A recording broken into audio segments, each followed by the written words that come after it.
All right. Am I on here? Oh, okay, great. Good afternoon, everyone. Welcome to the Uncommon Core lecture, the causes and consequences of the Ukraine crisis.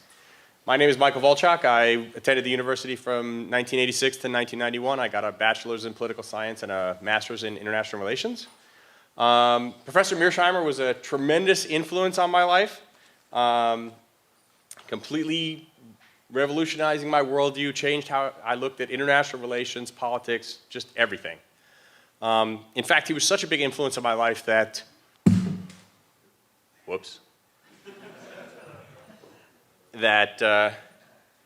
when I went home for the summer between one of the school years, leaving my college girlfriend here, she gave me a little keepsake picture book, and she said, "Here, to remember the people you love." And inside was a picture of her on the right and a picture of Professor Mearsheimer on the left. That's a true story. When I was here, the two biggest things that for me were military affairs and the Model United Nations of the University of Chicago, the student organization that I co-founded in 1988.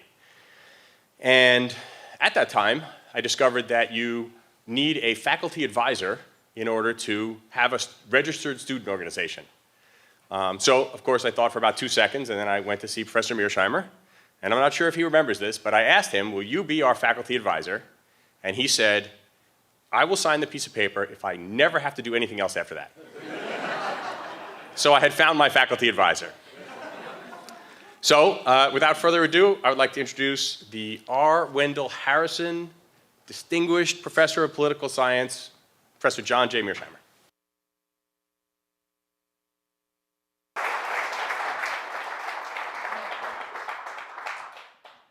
Thank you very much for that kind introduction. Thanks all for coming out to hear me talk.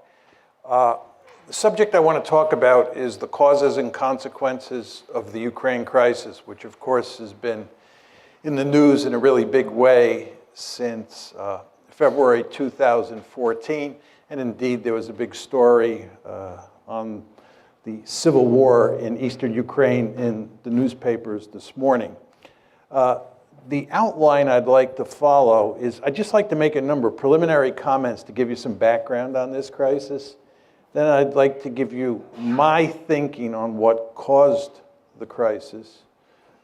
Then tell you why I think the conventional wisdom is wrong.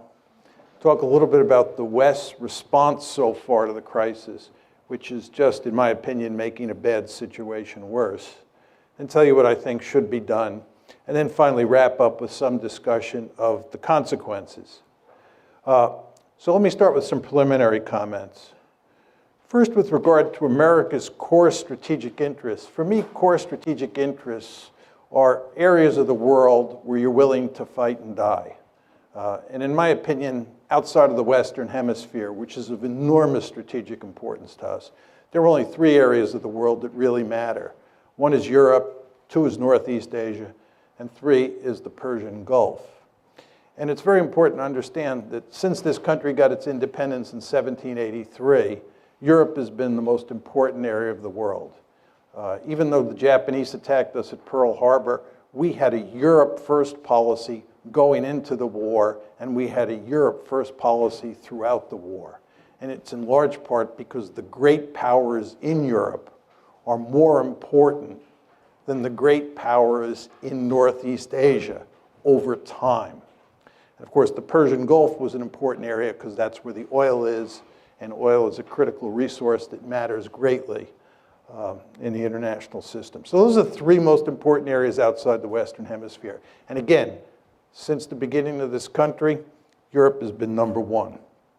You want to understand that we're undergoing a fundamental shift of great importance. Asia, because of the rise of China, is going to be the most important area of the world for the United States. The Persian Gulf, because it's inextricably linked with Asia, oil flowing to India, oil flowing to China, the Persian Gulf will be number 2.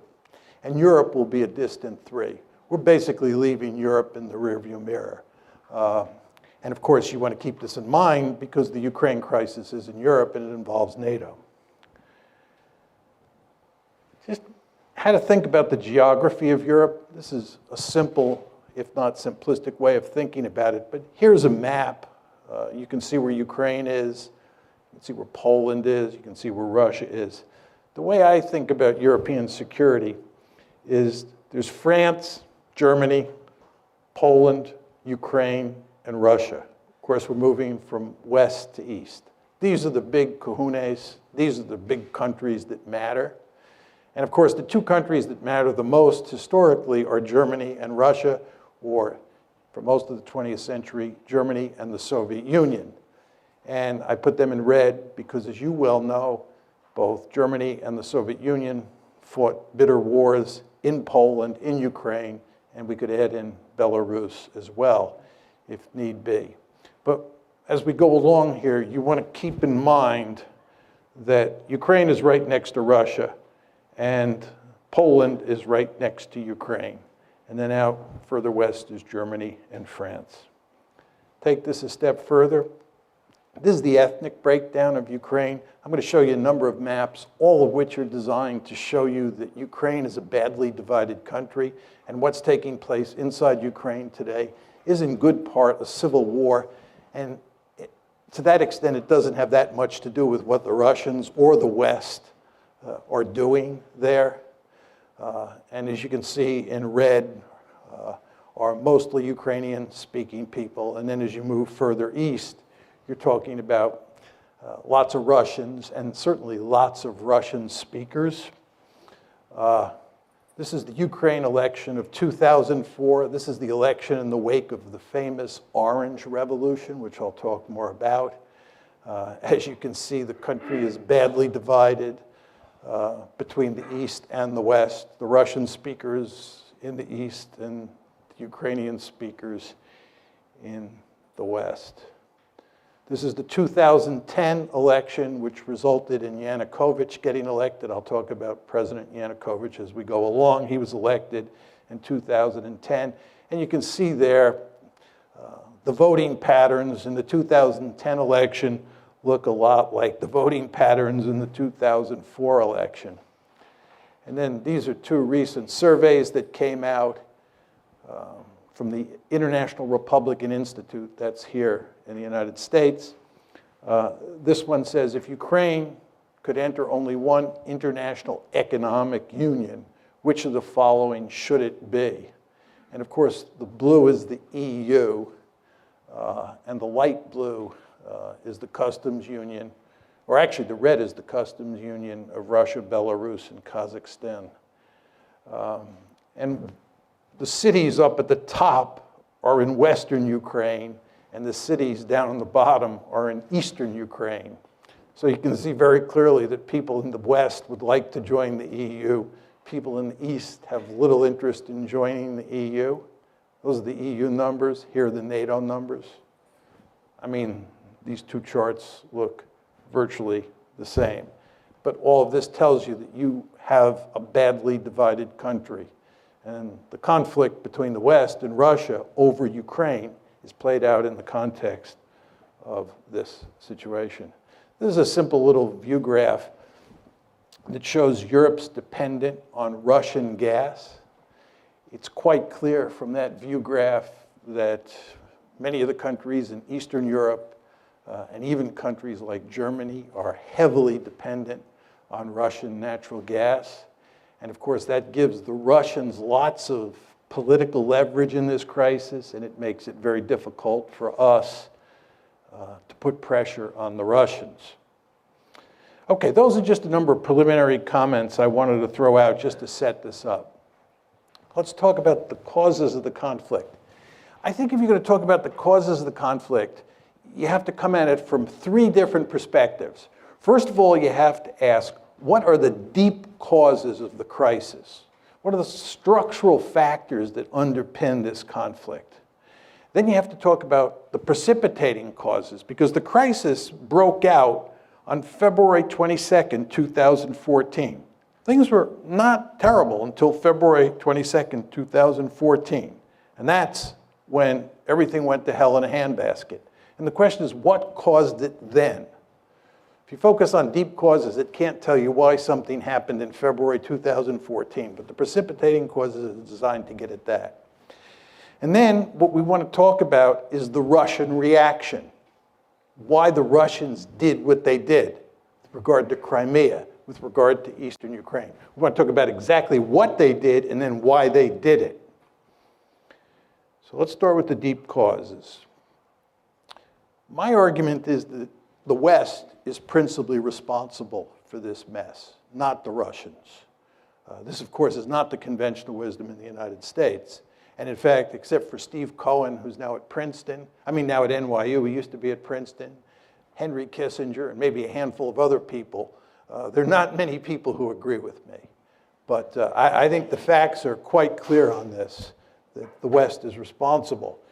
And my aim is that the main deep causes, the aim of the United States and its European allies, to peel Ukraine away from Russia's orbit and incorporate it into the West.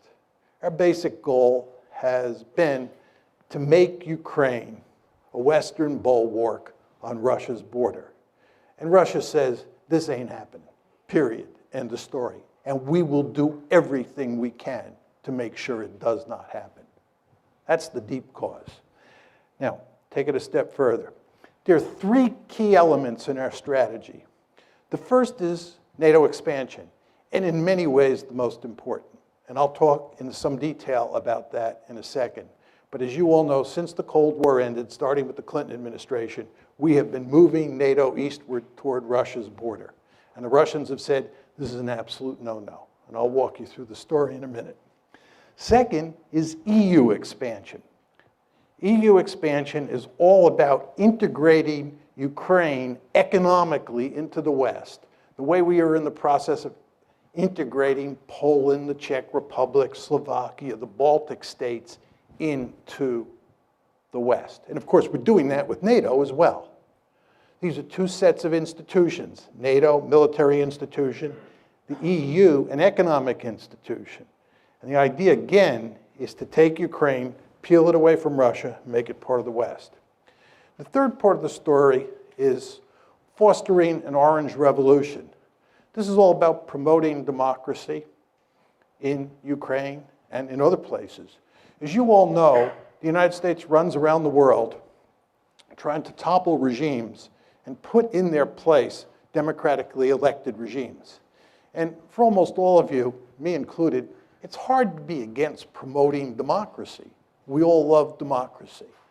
But if you're Vladimir Putin, or if you're part of the leadership in Beijing, when the United States talks about democracy promotion, that means toppling your regime. And you won't be surprised to hear this. They don't like that in Beijing, and they don't like that in Moscow. Right? They do not like that. Right? The Chinese believe that we're behind the protests in Hong Kong. You go to Beijing and you talk to Chinese elites, the idea that we're promoting democracy around the world, and especially in East Asia, just drives them crazy because they think they're in the crosshairs. And you know what? They are in the crosshairs because our basic strategy is to topple regimes all over the world, not simply because we like democracy, but because we believe that whoever gets elected will be pro-Western. So we're killing two birds with one stone. We're promoting democracy and getting leaders who are pro-American. But again, you can see the strategy here: NATO expansion, EU expansion, and promoting democracy.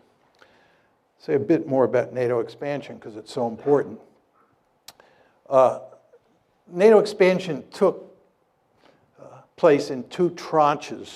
The first one was in 1999. That's when you get Poland, the Czech Republic, and Hungary incorporated into NATO. The second big tranche was in 2004. And that's when the Baltic states, you can see Estonia, Latvia, and Lithuania up top, Romania, Bulgaria, these are the light brown countries. That's the second tranche of NATO expansion. Now, the Soviets made it clear from the mid-1990s they were adamantly opposed to NATO expansion.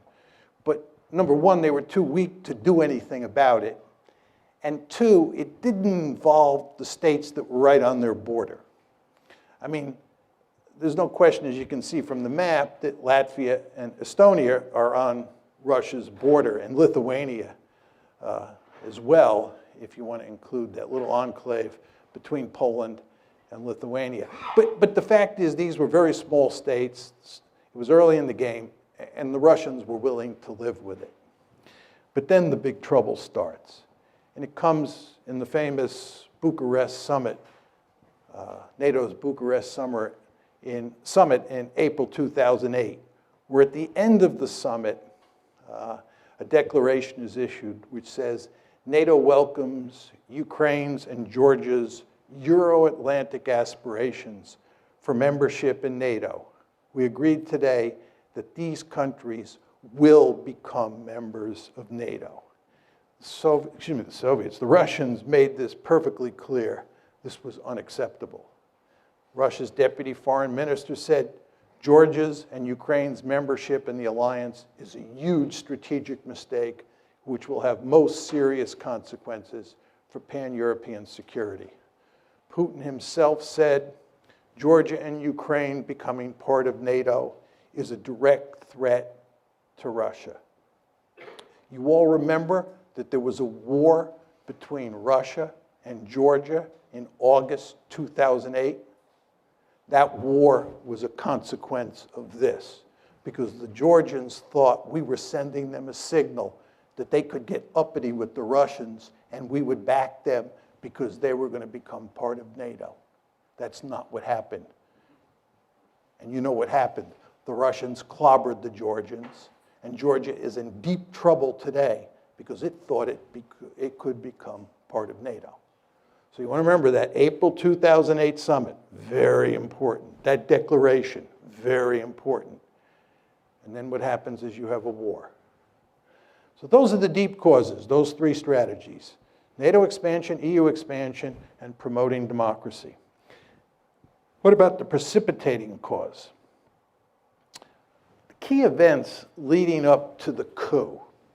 It's the coup of February 22nd, 2014 that's of enormous importance. That's what really throws the crisis into gear. Just think about that word, coup. Orange Revolution, promoting democracy, the coup, February 22nd, 2014. So the question is, what causes the coup? It all starts in November of 2013. At that point, Yanukovych, President Yanukovych, who's the head of Ukraine, is negotiating with the EU to form an association agreement that brings the EU and Ukraine much closer together. It's a step in the direction of incorporating Ukraine into the European Union, or to put it in slightly different terms, incorporating Ukraine into the West. The Russians make it clear that this is unacceptable. The Russians are willing to do a deal that involves the EU, Russia, the IMF, and Ukraine. But the idea that Ukraine is going to do a deal exclusively with the EU and the Russians are going to be left out in the cold is not something that Putin is willing to countenance. He puts significant pressure on the Ukrainians. He offers them a terrific deal. And as you can imagine, the EU is not offering Ukraine a particularly good deal because you know how much corruption there is in Ukraine. And the EU wants Ukraine to eliminate that corruption, which the Ukrainians really don't want to do. So what Putin does is not only make it clear that that deal is not going to happen, but he often offers a sweetheart deal of his own. So Yanukovych, on November 21st, says no to the EU. This leads to a series of protests. The Ukrainian government, truth be told, under Yanukovych, overreacts to the protests, which causes them to spiral out of control. And in January of 2014, you can see there, January 22nd, 2014, you have your first 2 deaths in the protests. These are the Maidan protests. And then in the February 18th through February 20th time period, lots of people die. It's really messy. And what happens is that a number of European foreign ministers, the German foreign minister, French foreign minister, they fly to Kiev, and a deal is worked out to have elections that will, in effect, remove Yanukovych from power. But the protesters refuse to accept the deal. And there are significant fascist elements among the protesters who are armed, right? There's killing on the Maidan. And as a result, Yanukovych flees for his life to Russia. And this all happens on February 22nd. And, oh, did I not have that slide on? I'm sorry. One of the problems with this lectern is you can't see. I'm sorry, that's the slide that has all the key events. Oh, gosh. Sorry. I have two slides up here, so I lost track of the fact. So here are the key events after the coup. On February 23rd, Parliament votes to repeal minority language laws in the East. This is basically the Russian language. And then on February 27th, Russian units begin seizing checkpoints in the Crimea. On the 28th, additional Russian forces begin moving into the Crimea. The Russians didn't conquer or invade Crimea. Excuse me, the Russians didn't invade Crimea. They were already there because they had a leasing agreement. There's a naval base at Sevastopol, and the Russians were leasing that naval base from Ukraine. So they had military forces there. So when it says Russian units begin seizing checkpoints on the 27th, those were Russian units that were already there. Then additional Russian forces begin moving in on the 28th. And then on the 6th, the 16th, and the 18th, you have a scenario, you have a handful of events that lead to Russia incorporating Crimea. And then, of course, shortly after that, conflict breaks out in eastern Ukraine. And although we do not have a lot of hard evidence that the Russians are physically involved in eastern Ukraine, I think it's quite clear that they are physically involved, that there are Russian troops there. How many is very hard to tell from the outside. I think it's very clear that the Russian government is going to great lengths to make sure that those pro-Russian forces in eastern Ukraine are capable of maintaining a certain amount of independence. And I'll talk more about this in a second. Okay, understanding the Russian response. What is the Russian response? Two parts. First is they took Crimea and they're not giving it back. Crimea is gone. Second is what they're doing is not trying to conquer Ukraine. There are many people who say the Russians are going to go on a rampage, they're going to try and reestablish the Soviet Union or a greater Russia, and so forth and so on. That's not going to happen. Putin is much too smart for that. You remember what happened when the Russians invaded Afghanistan? You remember what happened when we invaded Afghanistan? You remember what happened when we invaded Iraq? You remember what happened when the Israelis invaded southern Lebanon? You want to stay out of these places. In fact, if you really want to wreck Russia, what you should do is encourage it to try and conquer Ukraine. Putin, again, is much too smart to do that. What Putin is doing is he's basically in the process of wrecking Ukraine, and he's telling the West in very simple terms, you have two choices. You either back off, right? And we go back to the status quo ante before February 22nd, 2014, where Ukraine is a buffer state, or you continue to play these games where you try and take Ukraine and make it a Western bastion on our doorstep, in which case we'll wreck the country. And they are, of course, now in the process of wrecking it, right? And they're going to keep this conflict going for as long as they have to. That's the basic game here. Again, two steps. One, took Crimea. No way they're going to ever let Crimea become a NATO base. And remember, the name of the game here is to make Ukraine part of NATO. Not happening. And they're not getting Crimea. We've taken Crimea, we're keeping it, number one. And number two, you want a frozen conflict or you want to wreck Ukraine so that it can't become part of the West. Question number two here is what motivates this? What motivates this is that Russia is a great power, and it has absolutely no interest in allowing the United States and its allies to take a big piece of real estate of great strategic importance on its western border and incorporate it into the West. This should be hardly surprising to the United States of America. As all of you know, we have a Monroe Doctrine. The Monroe Doctrine basically says that the Western Hemisphere is our backyard, and nobody from a distant region is allowed to move military forces into the Western Hemisphere. I can tell from looking at the audience that most of you are old enough to remember the Cuban Missile Crisis like I am. You remember how we went stark raving crazy at the idea of the Soviets putting military forces in Cuba? This is unacceptable. Nobody puts military forces in the Western Hemisphere. That's what the Monroe Doctrine is all about. Can you imagine 20 years from now a powerful China forming a military alliance with Canada and Mexico and moving Chinese military forces onto Canadian and Mexican soil, and us just standing there and saying, this is no problem. We're all 21st century people, and worrying about Chinese forces there is what 19th century people like Vladimir Putin worry about. Of course that's not going to happen. We're going to maintain the Monroe Doctrine with regard to China just as we did with the Soviet Union during the Cold War. So nobody should be surprised that the Russians were apoplectic about the idea of us putting Ukraine on the western side of the ledger.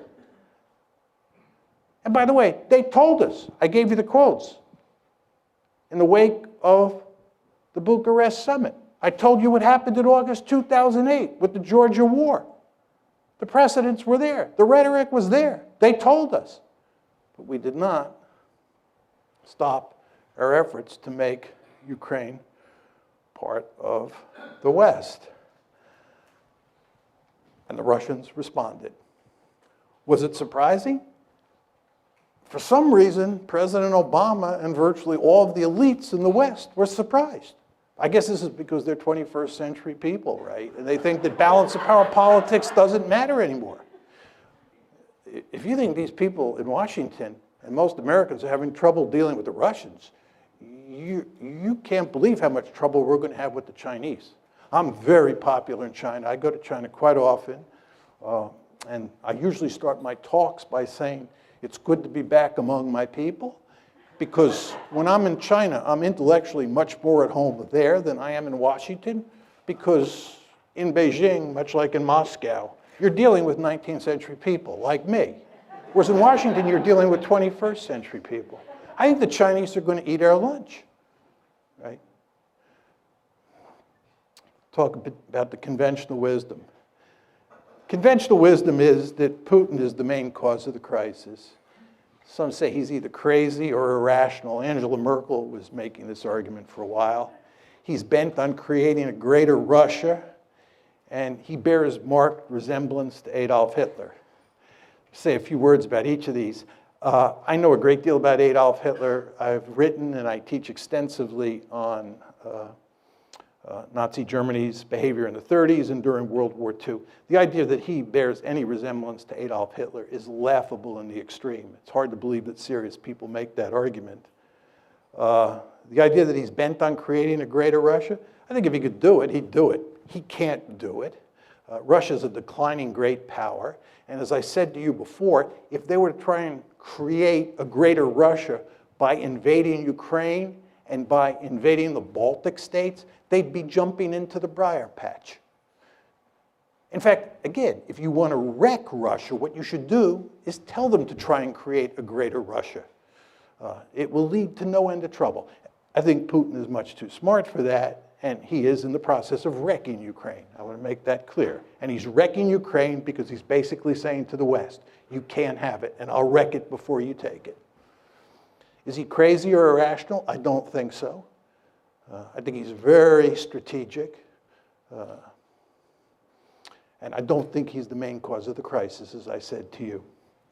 Another set of arguments associated with the conventional wisdom. This is that the United States is a benign hegemon seeking to promote European stability, seeking to promote stability in Asia, all over the globe, and so forth and so on. There's some countries like Japan and Germany, for sure, Poland, who view the United States as a benign hegemon. There are many countries out there who do not. Iran is one, China's another, and Russia's a third. They just don't see it that way. And because they don't see it that way, you should understand that when you take measures, you meaning the United States, that you think are going to be interpreted as benign, the other side will not see them that way. They will see them as threatening. This gets back to my point about democracy promotion. We believe democracy promotion is an unalloyed good, and we can't understand why people like Putin and the leaders in Beijing don't understand this, but they don't understand it. And if you don't recognize what other people think, you're incapable of putting yourself in their shoes, you're going to get yourself into a heck of a lot of trouble. And of course, that's exactly what happened here. And then another argument is that Putin's behavior proves that it was wise to expand NATO eastward to try to include Ukraine and Georgia, right? What's very interesting is that there is no evidence that we thought Putin was aggressive before the crisis. There's no evidence that we thought that. There's no evidence that we were talking about expanding NATO because we had to contain the Russians. Because again, NATO expansion was driven by 21st century men and women. They believed balance of power politics is dead. That's what happened here. Do you understand?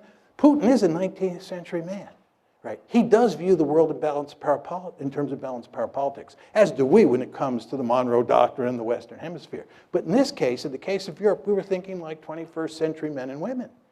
And we thought that we could just drive right up to his doorstep and it wouldn't matter, right? We did not think that Russia was aggressive. What happened here is that after the crisis broke out on February 22nd, we then decided that Russia was aggressive. We then decided that Russia was bent on creating a greater Russia. It was after the fact. And by the way, this is why President Obama and virtually all of Washington was caught with their pants down when this crisis broke out after February 22nd, because they did not see it coming. Talk a little bit about our response. We're basically doubling down. We're getting tougher and tougher with the Russians. That's our strategy. And that's exactly what you'd expect if you're going to blame them, given that we're incapable of blaming ourselves because we never do anything wrong. You all know that. All the problems in the world are caused by everybody else, never by the United States, because we're a benign hegemon. Well, if we're the good guys and they're the bad guys and they're misbehaving, they're bent on creating a greater Russia, oh my God, this is the 1930s all over again. Any sort of concession to Putin is Munich, October 1938. Can't do that, so what you do is you double down. You get tougher and tougher. Then this brings us to the question of whether we can succeed or not. My argument is you're playing a losing hand, right? And the reason you're playing a losing hand is because this is a competition between economic considerations and security considerations. The basic mindset of people in the West is that you can punish the Russians economically and they'll throw their hands up. My argument is when security considerations are at stake, when core strategic interests are at stake, and there's no question, ladies and gentlemen, in Russia's case, this is a core strategic interest, countries will suffer enormously before they throw their hands up. Right? So you can inflict a lot of pain on the Russians, and they're not going to quit. And they're not going to quit because Ukraine matters to them. And by the way, Ukraine doesn't matter to us. You understand there's nobody calling for us to fight in Ukraine. Even John McCain, who up until recently has never seen a war he didn't want to fight, right, is not calling for using military force in Ukraine. What John McCain is saying is that Ukraine is not a vital strategic interest for the West. That's what he's saying. It is a vital strategic interest for the Russians. They've made that perfectly clear, and not just Putin, right? So in terms of the balance of resolve, it's all on their side. And I showed you that slide up there that depicted how much economic leverage the Russians have because of all that natural gas going westward. So we're playing a losing hand here. But let's assume that I'm wrong. Let's assume that we're playing a winning hand and that we are capable of backing Putin into a corner. and we're getting close to pushing them off a cliff. Is this good? You're talking about a country that's got thousands of nuclear weapons. And the only circumstance, really, under which states use nuclear weapons is when they're desperate, when they think their survival is at stake. So what you're talking about is putting Putin in a situation where he's desperate. And if you go home and Google Putin and nuclear brinksmanship, you'll be reading all the articles that come up for the next 2 years, right? Because he's making it clear that you're fooling around with his core strategic interests. And again, he's got thousands of nuclear weapons. So you're putting yourself in a position, right? You're putting yourself in a position where you're willing to risk a possible nuclear war over a piece of real estate, Ukraine, that is not of vital strategic interest to the United States. Again, it's not of vital strategic interest to us.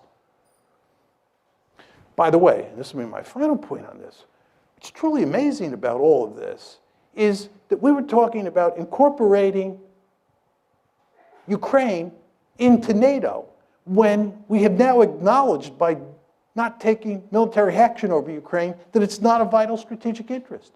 You understand that when you incorporate Ukraine into NATO, you're giving them an Article 5 guarantee, which says you'll come to their defense if they're attacked. You only give Article 5 guarantees to countries that are of vital strategic interest, like Germany during the Cold War. What were we doing? Giving an Article 5, thinking about giving an Article 5 guarantee to a country that's not a vital strategic interest. It just shows you how discombobulated American foreign policy is these days. And of course, the Ukraine crisis is just one of many messes that we've made. As you know, we have the Midas touch in reverse. There's nothing that we do that doesn't go south.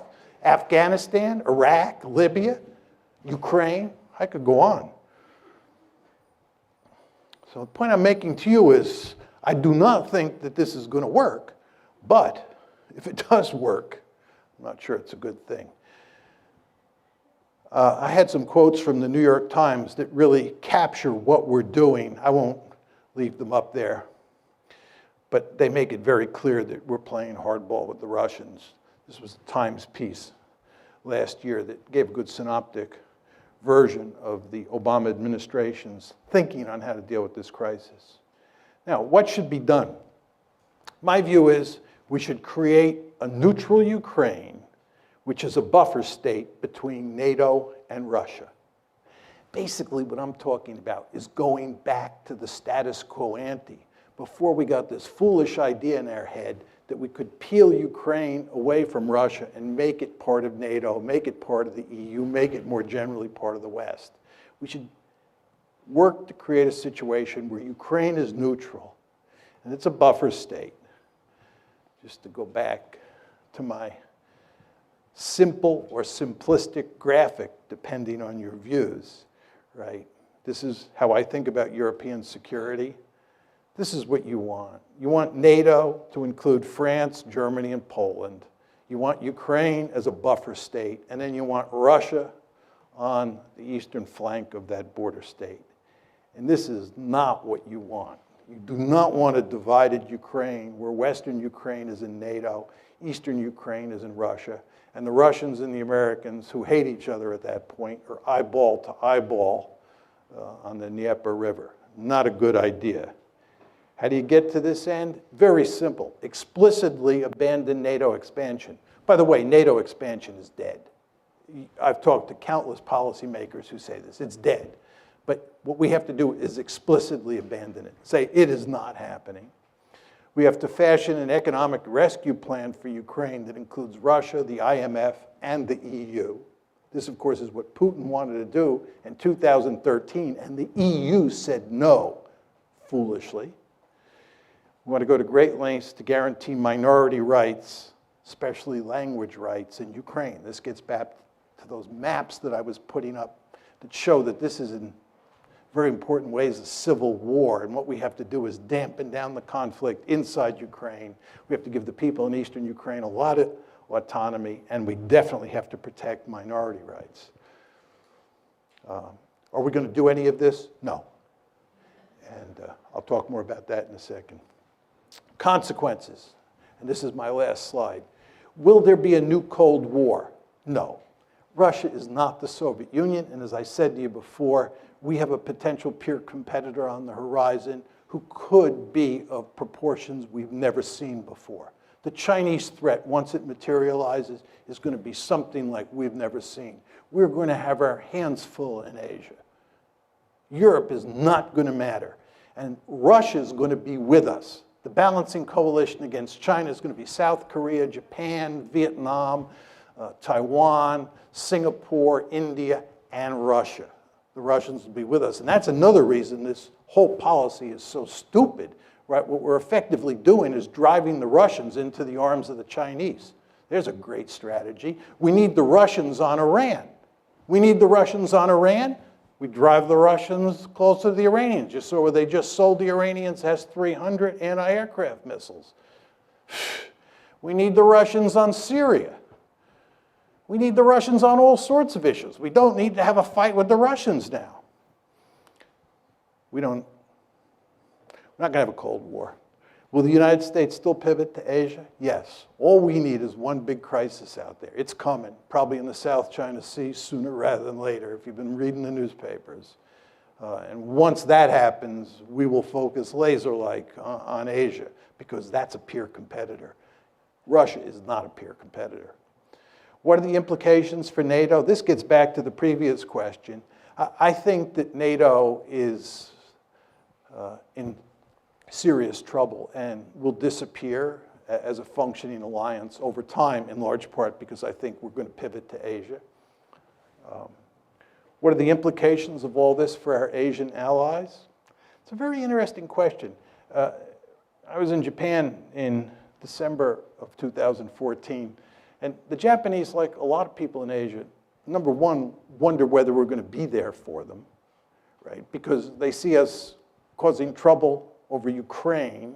They see us picking a fight with ISIS. And they say if the United States is fighting ISIS, dealing with the Russians over Ukraine, are they going to be able to pivot to Asia?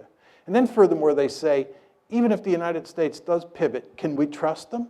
If you look at how this gang operates in Washington, it does look like the gang that can't shoot straight. Do we want to depend on them? If you're Japanese and you're depending on the American security umbrella, especially the American nuclear umbrella, don't you scratch your head and say, can I rely on Washington in a crunch with the Chinese over the Senkaku or Diao Islands? Not clear. So I think this has not been good for our relations with our Asian allies. What are the implications for Iran and Syria? As I said before, remains to be seen. We need the Russians on Iran. We need the Russians on Syria. And you take a stick and you poke the Russians in the eye, and you continue to poke them in the eye, they're going to look for ways to retaliate. And I wouldn't be surprised if somewhere down the road they don't play ball with us on Iran. We don't get a deal with the Iranians. Be interesting to see what the Russians then do. See if they're interested in maintaining a sanctions regime. And Syria is a total mess, as you know, and if there's any hope of resolving that, the Russians are going to have to be involved. And again, it's going to be hard to get a lot of cooperation, given what's going on over Ukraine. Is Crimea lost to Russia for good? Yep, it's gone. Gone. What are the implications for Ukraine? And this is in many ways the most important part of my talk, and I'll just take 2 or 3 minutes, then we can go to Q&A. When I give this talk, many people in the West think that there's sort of a deep-seated immoral dimension to my position because I'm blaming the West and not Putin, who certainly has authoritarian or thuggish tendencies. There's no question about that. But I actually think that what's going on here is that the West is leading Ukraine down the primrose path. And the end result is that Ukraine is going to get wrecked. And I believe that the policy that I'm advocating, which is neutralizing Ukraine and then building it up economically and getting it out of the competition between Russia on one side and NATO on the other side, is the best thing that could happen to the Ukrainians.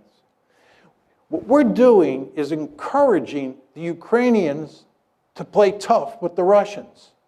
We're encouraging the Ukrainians to think that they will ultimately become part of the West, because we will ultimately defeat Putin, and we will ultimately get our way. Time is on our side. And of course, the Ukrainians are playing along with this. And the Ukrainians are almost completely unwilling to compromise with the Russians, and instead want to pursue a hardline policy. Well, as I said to you before, if they do that, the end result is that their country is going to be wrecked. And what we're doing is, in effect, encouraging that outcome. I think it would make much more sense for us to work to create a neutral Ukraine. It would be in our interest to bury this crisis as quickly as possible. It certainly would be in Russia's interest to do so. And most importantly, it would be in Ukraine's interest to put an end to the crisis. Thank you.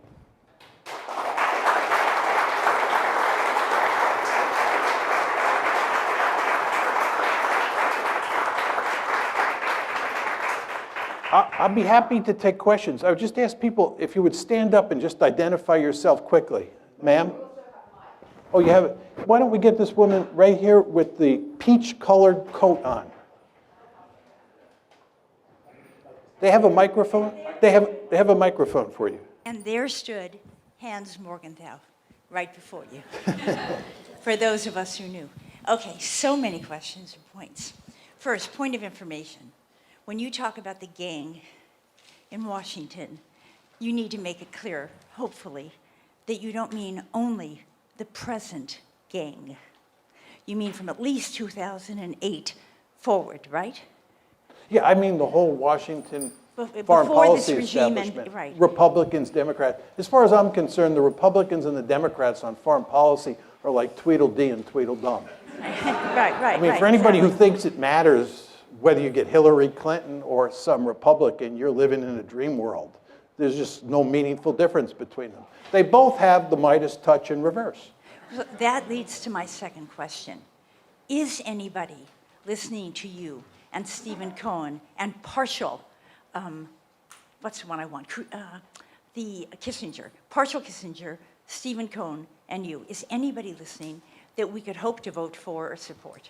No. I don't know. No one. So, and No. I'm gonna give this up in a moment. No. But so there's no one. So we're really doomed. That's it, right? Okay. I mean, there's no enlightenment in store. We can't even look toward Can I enlightenment. just say something, just in response to your question?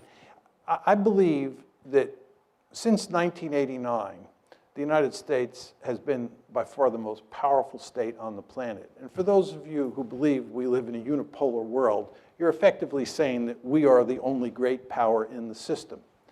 And given that tremendous amount of power that we have, we're really free to go out and do all sorts of foolish things because it doesn't blow back on us in any meaningful way. The United States is a remarkably secure great power.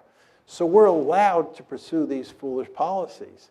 And in that context, it's very hard to make arguments against the establishment that carry the day. I think what will happen if China continues to rise is that it will force the United States to think more strategically. Because when you live in a serious threat environment, the point I'm making to you is that the United States does not live in a serious threat environment. We're an incredibly secure country. We're the most secure country, most secure great power in the history of the world, and we're more secure today than we have ever been in our entire history, despite all the rhetoric that you hear from Washington and in the media about how dangerous the world is. This is just not a serious argument. It's not a dangerous world, right? We are incredibly secure. We have a peer competitor. It'll force us to focus the mind, much the way happened when the Soviet Union was there, Nazi Germany was there, Imperial Japan, Imperial Germany. Really enjoyed your lecture. I have two questions briefly. It's hard to take issue with the goal of a neutral Ukraine, but some years before the crisis broke out, I used to listen to RUI, which was Radio Ukraine International on shortwave, and they were fairly open about the cultural crisis within the country leading back a few years before this. As I look at, say, the former Czechoslovakia, do you see a possibility of two neutral states formerly known as Ukraine as non-viable? And if so, why? Yeah.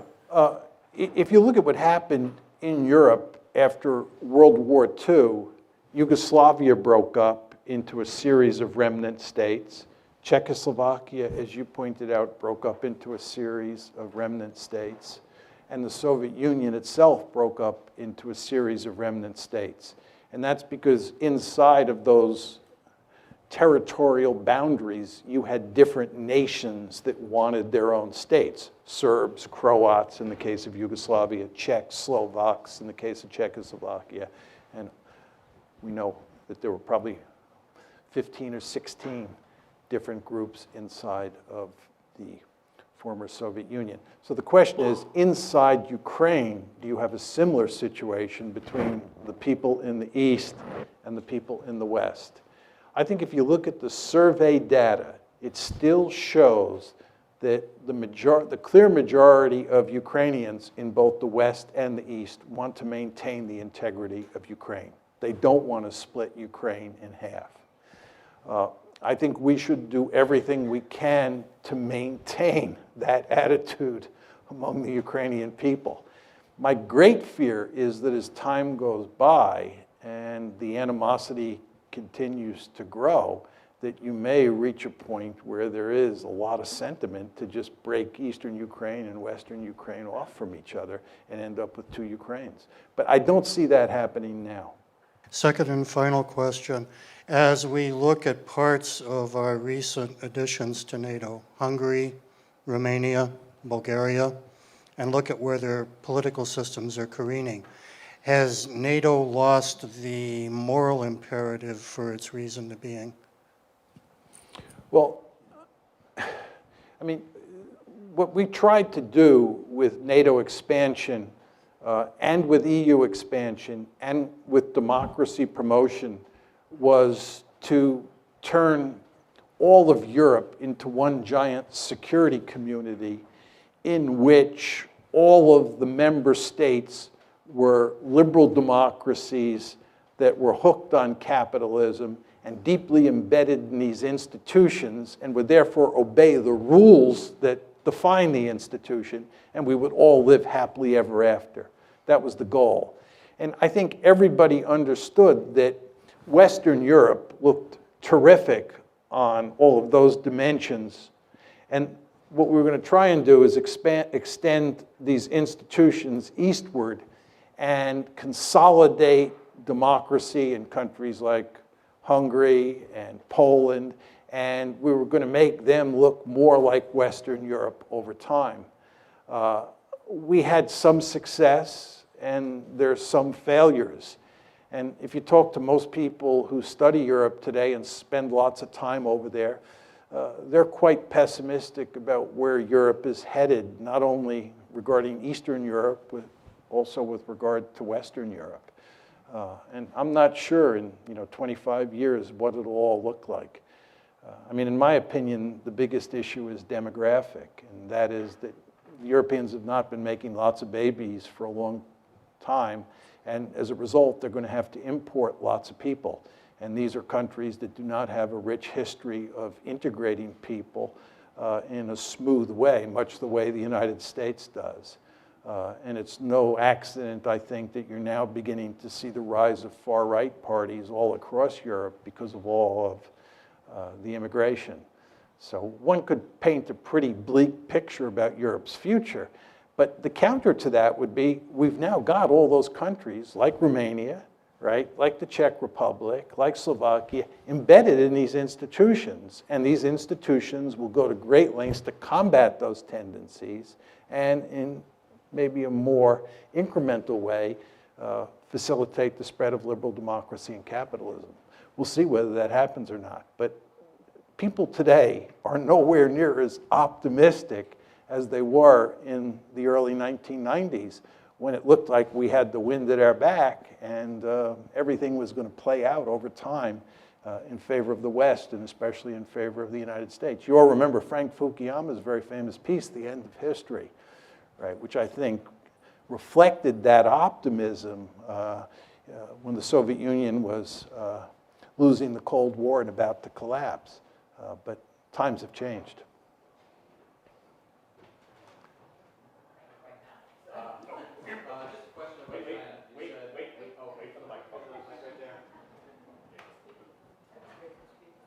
Okay. You said, quote, we're going to have our hands full with China.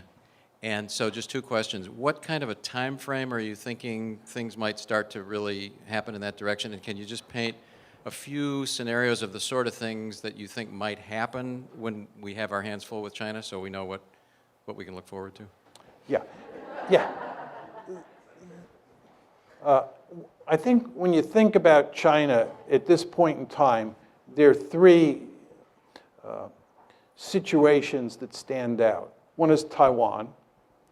Two is the South China Sea, which has been in the newspaper a great deal over the past few months.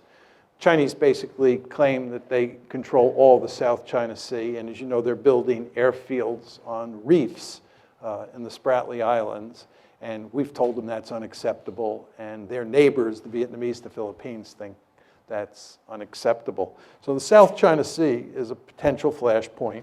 Taiwan is a second flashpoint. And the third flashpoint, which was in the news earlier this year and for much of 2013 and 2014, are those rocks in the East China Sea. The Japanese call them the Senkaku Islands. The Chinese call them the Diao Islands. As I was saying to you folks before, I was in Japan in December of last year, December 2014. And it's really quite amazing how worried the Japanese are about China.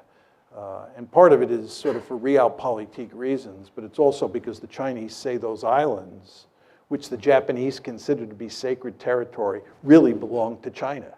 And the Japanese are greatly fearful that as China gets more powerful, it'll take those islands. So those are the three main flashpoints at the time. There are other possible scenarios that we worry about. The Korean Peninsula is one, because the Chinese are allied with the North Koreans. We're allied with the South Koreans. China and India, they have a border conflict. So we go on and on. But those are the big three.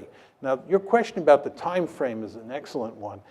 I used to say that it'll take another 10, 15 years before China becomes powerful enough for this problem to manifest itself. I'm not sure about that. I think it's possible. It's not likely. I'm choosing my words carefully. I think it's possible that you could have a conflict involving the United States and China over the South China Sea or over the Senkaku/Diao Islands in the next year or so. I mean, those problems are on the front burner, and it's basically a zero-sum game. I mean, either the Chinese own the Senkaku-Diao Islands or the Japanese do. So we could have trouble out there much sooner than I have anticipated up to now. You've talked about this from the point of view of logical international relations. What do you think of the internal pressures on these countries?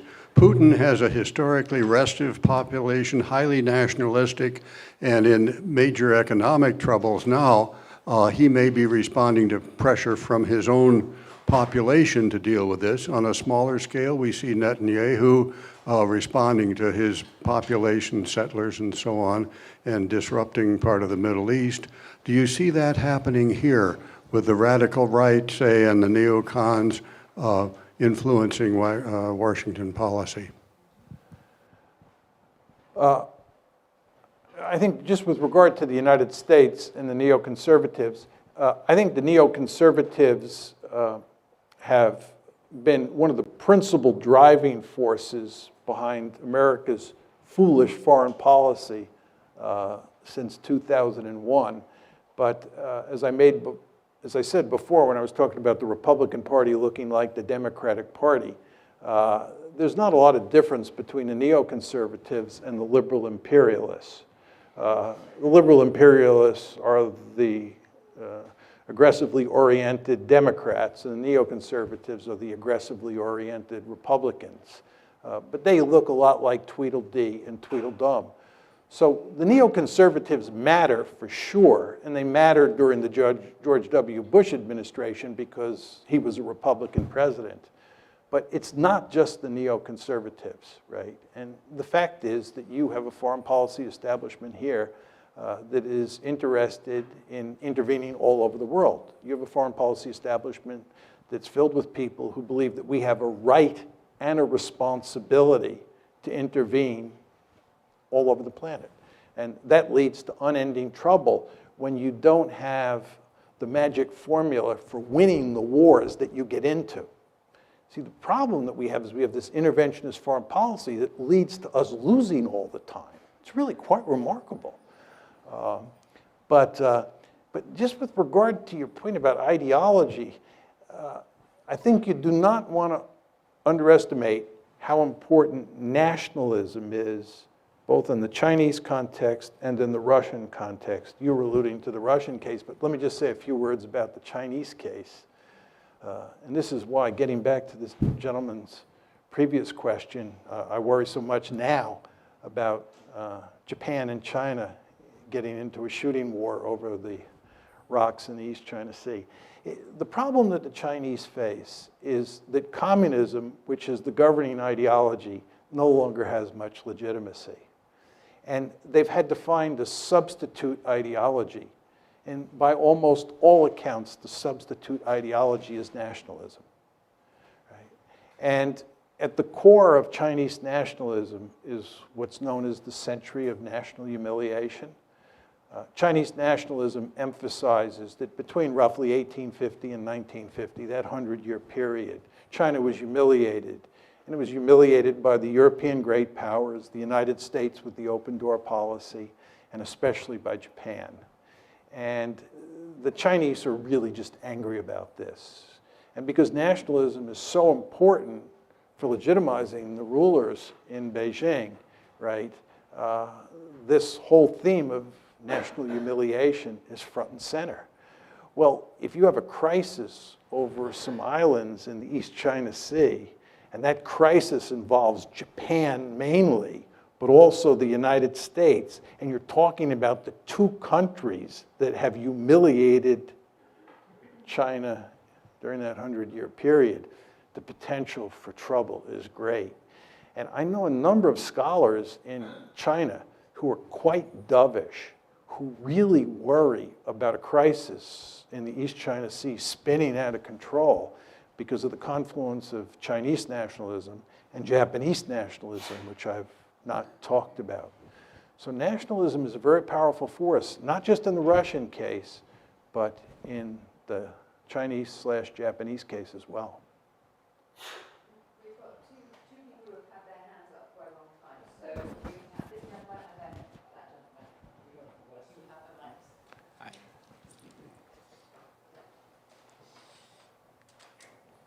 Hi, I'm Adam Chekhov. Actually, I just graduated last year, and Could you talk a little louder? sorry.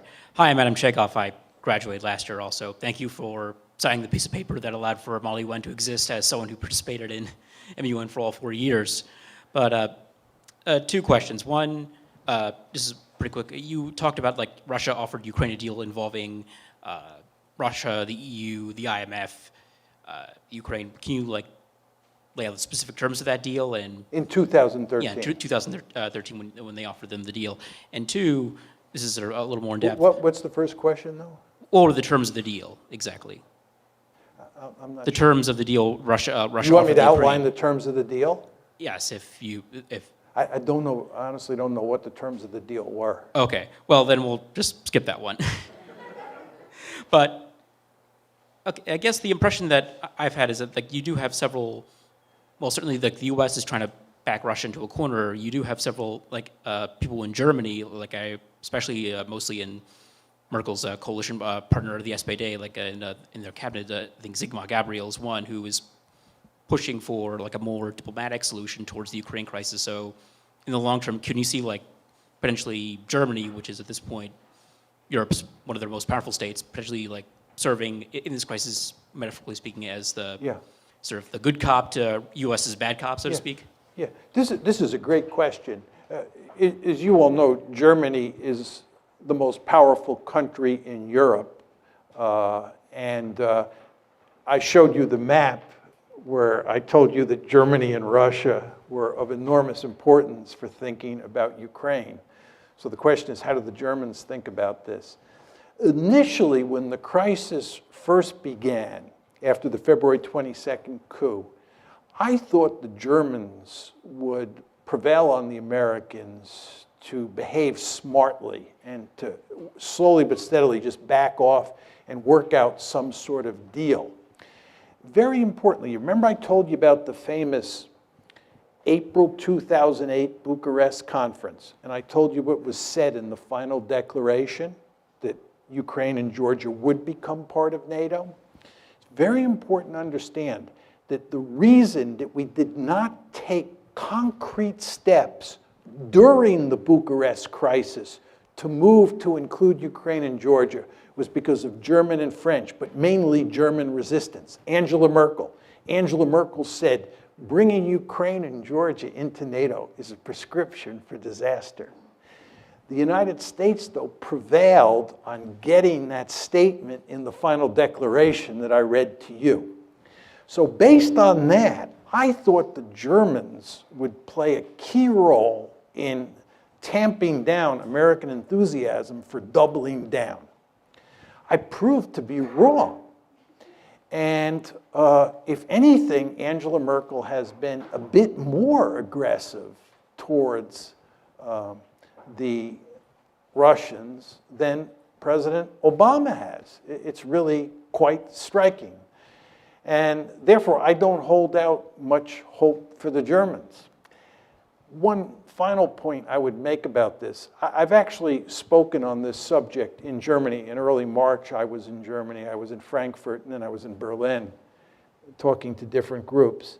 And my view of the Germans is that as a consequence of World War II, the Germans don't want to be out front on any issue. The Germans, to put it rather crudely, are afraid to look at themselves in the mirror, right? And the idea of them taking the lead, it horrifies them across the entire political spectrum. So my message to the Germans when I talked to them was they should be more bolshy when they talk to the Americans. They should tell the Americans more emphatically that they're wrong and we should be doing this instead of that. And that line of argument gets remarkably little traction because, again, the Germans just, they don't want to get too far out front on this. So I don't see much hope that things will change. Final point I'd make on this, what I find very striking about this whole situation, as I was saying before, I think Steve Cohen, Henry Kissinger, me, and there are a handful of other people, my friend Steve Walt, who've kind of been arguing the position that I laid out for you here today, but we are definitely in the minority, a tiny minority. And what I find very interesting is the extent to which the media here and the media in Europe parrot the conventional wisdom, and the extent to which it's very difficult for people who represent the position I've staked out to be heard, right? So in Europe, you have this situation, it's especially true in Germany. I don't read German, but just talking to people when I was there about how the media is dealing with this, the conventional wisdom that I laid out for you is omnipresent in the media. And that makes it very hard to turn this one around. So I'm not optimistic that there's any chance this is going to change, our policy is going to change, which I think is a tragedy, as I said before. And also, it contradicts my earlier enthusiasm about Angela Merkel, which is what you were getting at. Actually, my question is about, oh, I'm sorry. I'm Nell Smith, class of 85, college. Hey, Julius. See you later. About the Bucharest directly, I have a friend that was teaching in Russia this summer and said that people were just, for those, I speak Russian and been to Soviet Union and then post, I mean, suddenly it's not, you're no longer a rock star now, apparently, if you're American and you're on the streets of Moscow, like we're used to, people my age.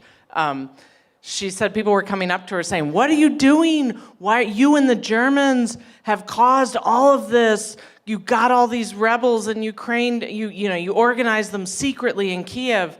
And it was kind of, but now listening to you, it's like, that's actually not that far off, it sounds like. I mean, we didn't organize them, but basically we kind of told them, yeah, go ahead, because we're going to help you, right? Is that, Yeah.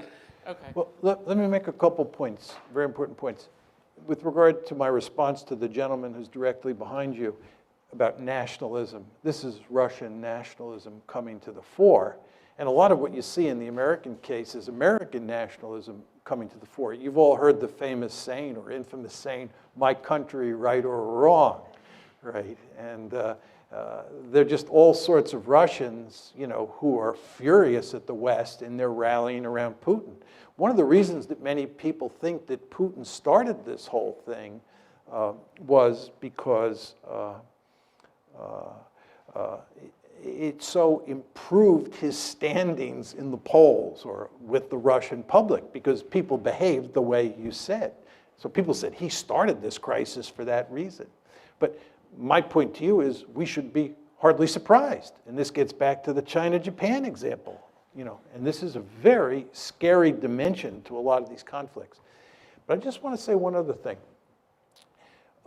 I've done all the research for a book on the German killing machine in World War II. I know a great deal about who the Germans killed, how they killed them, and so forth and so on. Some of you here have probably taken my course, War on the Nation State, where I talk about the origins of the Holocaust, the origins of the war on the Eastern Front, killing of Soviet POWs, and so forth and so on. But my estimate is that Hitler murdered, this is not killed in combat, Hitler murdered 22 million people.